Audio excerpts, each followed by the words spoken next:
اشرح صدري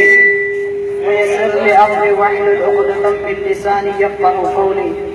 صدق اللہ العلی العظیم۔ میرے قابل قدر اساتذہ کرام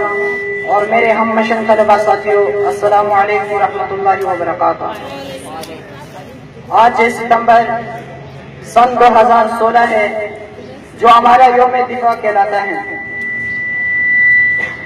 یوم دفاع پاکستان ہر سال 6 ستمبر کو بڑے جوش و خروش سے اس لیے منایا جاتا ہے کہ جب 1965 کے دوران پاکستانی قوم نے اپنی بہادری افواج پاکستان کے ساتھ جذباتی وابستگی اور محبت و خلوص کا مظاہرہ کیا کہ افواج پاکستان کا ہر سپاہی خیبر شکن بن گیا، اور جس کے نتیجے میں بھارت کو بدترین شکست کا سامنا کرنا پڑا اور پوری دنیا کے سامنے ایک نیا پاکستان اور پاکستانی قوم کا جرأت مندانہ رنگ روپ اور پاک فوج کی بہادرانہ کردار کھل کر سامنے آیا۔ یہ تاریخی جنگ ہماری مسلح افواج اور باصلہ قوم نے یکجا کے لڑی۔ ایک جانب تو ہماری مسلح افواج نے اپنے ساز و سامان اور نفری دونوں لحاظ سے اپنی سے بڑی قوت کو شکست دی، تو دوسری طرف پاکستانی قوم نے اپنے اتحاد سے دشمن کو لرزہ برآمدام کر دیا۔ یہی وجہ ہے کہ 1965 کی جنگ ہماری تاریخ پاکستان کی تاریخ کا ایک سنہری باب بن گئی ہے۔ یقیناً یہ میرے پیدائش سے پہلے کی داستان ہے، لیکن اوروں کی طرح میں بھی ان 17 دنوں کے سبب پاکستان ہوں جس نے میری آزادی اور میرے شناخت کو محفوظ رکھا۔ وہی 17 دن جس نے مجھ جیسے پاکستانی کو سمجھایا کہ قربانیوں کے تسلسل کا نام یہ اصل پاکستان ہے۔ وہی 17 دن جس کی چاہت اتنی وسیع ہے کہ آپ دیکھیں کہ کسی دور کا گزارا انشاءاللہ صدیوں تک ممکن نہیں۔ میں اللہ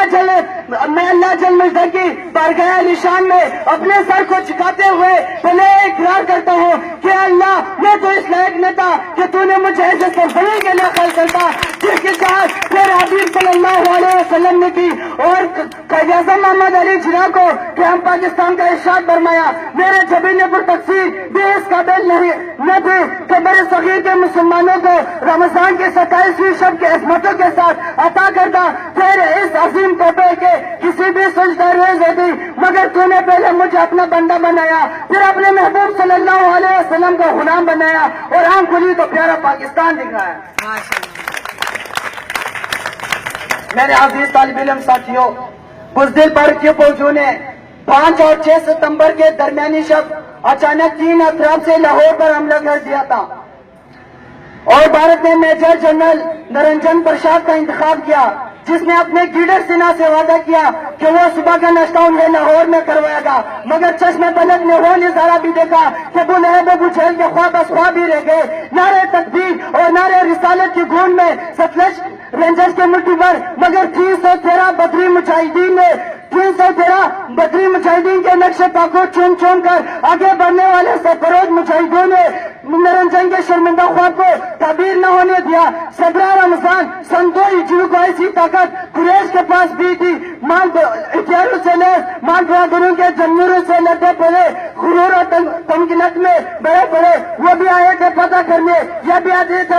پاتے بننے، وہ بھی رسوا ہو کر گولوں میں جا گرے، یہ بھی ذلیل ہو کر برت میں جا گرے۔ اس وقت 17 کا انتشار آغاز بنا تھا، اس مرتبہ انجام بنا۔ وہ بھی بت پرست تھے، یہ بھی بت پرست تھے، وہ بھی اللہ کے سوا 360 بتوں کو اپنا معبود بناتے تھے، یہ بھی اللہ کے سوا کروڑوں معبودوں کو اللہ اپنا پالنہار سمجھتے تھے۔ وہاں بھی توحید کی تلوار سے اللہ کے ٹکڑے کہے، یہاں پہ بھی کلمہ طیبہ کی قوت سے حیدری ضرب لگائی گئی۔ وہاں ان دیکھی قوتوں نے رب کے حکم سے 313 مسلمانوں کا بڑھ چڑھ کر ساتھ دیا۔ یہاں پہ بھی غیبی قوتوں نے پاکستان کی مسلح فوج کی بھرپور مدد کی۔ میرے عزیز طالب علم ساتھیوں، پاکستان نے بھارت کے 113 طیاروں کے پرخچے اڑائے اور ماری پور، جمنا گڑھ، آدم پور، پٹھان کوٹ کو اپنی گن گریڈ سے لرزا کر رکھ دیا۔ صرف 2 دن میں 35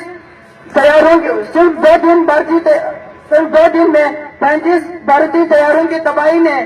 بھارتی وزیر اعظم لال بہادر شاستری کو لال قلعہ بزدل شاستری بنانے میں کوئی کسر نہیں چھوڑی۔ میرے عزیز طالب علم ساتھیوں، اگر میں اس جنگ کے بہادروں کے نام اور کارنامے بیان شروع کروں تو اس تقریب کا وقت کم پڑ جائے گا، اس لیے میں اپنے تقریر کو مختصر کرتا ہوں کہ اس جنگ کے حالات اور واقعات کو یاد کرنا ہی کافی نہیں، بلکہ ہمیں اس بات کا عزم کرنا ہے کہ آئندہ بھی پاکستان کو پیش آنے والی ہر مصیبت کے وقت ہم سیسا پلائی ہوئی دیوار بن کر کھڑے ہوں گے۔ آج جو جنگ ہمیں درپیش ہے یہ 6 ستمبر 1965 سے بڑھ گئے ہیں، کیونکہ دشمن صرف باہر سے ہم پر حملہ آور نہیں ہو رہے بلکہ انہوں نے اپنے فنڈز کے ذریعے ہمارے اندر سے ہمارے دشمن پیدا کر دیے، جو مختلف قسم کے نعرے لگا کر ملک کو کمزور کرنے میں لگے ہیں، کہ مذہب کو آڑ بنا دیا، کہ زبان اور کہ مسلمان قوم پرستی کو آڑ بنا کر ملک کو کمزور کرنے کی سازشیں درپیش ہیں۔ ہمیں ان سب لوگوں سے جنگ کرنی ہے اور اس طرح کرنی ہے کہ سن 1965 کی یاد تازہ ہو جائے۔ بقول اقبال، افراد کے ہاتھوں میں ہے اقوام کی تقدیر،